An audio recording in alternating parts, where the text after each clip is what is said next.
Imagine being unemployed and searching for work for months. Government assistance programs have been providing support for your rent, utilities, and food, but it has been a struggle to make ends meet. Finally, you receive a positive response to a job application and receive your first paycheck in months, offering hope for a better future. However, there is a drawback. The salary from your new job is just enough to disqualify you from the benefit programs, yet not sufficient to cover the same expenses.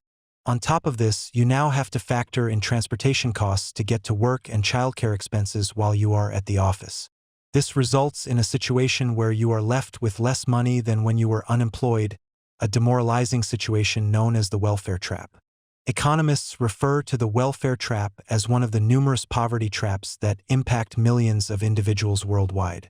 Poverty traps are circumstances, whether economic or environmental, that perpetuate poverty for generations. Some poverty traps are linked to personal situations, such as limited access to nutritious food or education, while others can affect entire nations, such as cycles of governmental corruption or the effects of climate change. Ironically, welfare traps stem from policies intended to alleviate poverty. Throughout history, societies have implemented strategies to assist those in need, with religious groups and private charities taking the lead before the 20th century.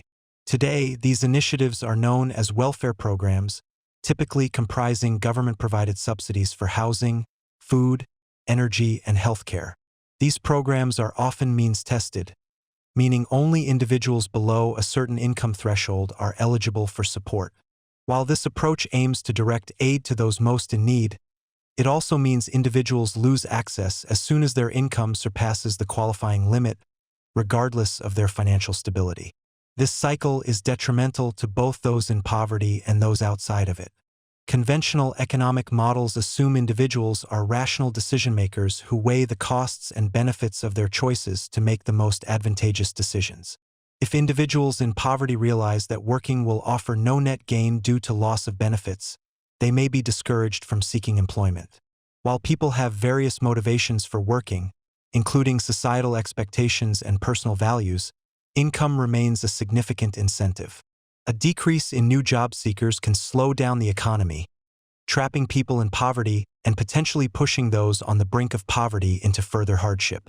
There has been speculation regarding the potential elimination of the feedback loop associated with government assistance programs through the complete removal of such programs. However, it is widely acknowledged that this proposed solution is both impractical and lacking in humanity. Therefore, the question arises, how can we restructure benefits in a manner that does not penalize individuals for engaging in employment? Various countries have implemented different approaches to address this issue. Some allow for a grace period during which individuals can still receive benefits after securing employment, while others gradually phase out benefits as income levels rise. While these measures may diminish the incentive to work to some extent, they also reduce the risk of individuals becoming trapped in a cycle of welfare dependency. Certain governments have opted to provide universal benefits, such as education, childcare, and medical care, to all citizens regardless of their financial status. Building upon this concept, the idea of a universal basic income has emerged as a potential solution.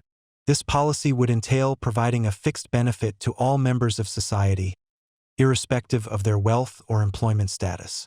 By establishing a stable income floor that individuals can rely upon, basic income has the capacity to prevent individuals from descending into poverty and effectively eliminate welfare traps.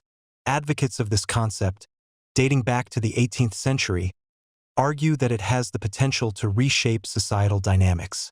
However, despite limited experimental implementations, the practical implications of universal basic income on a national or global scale remain uncertain. Regardless of the specific approach adopted by governments, addressing the welfare trap necessitates a fundamental respect for individual agency and autonomy.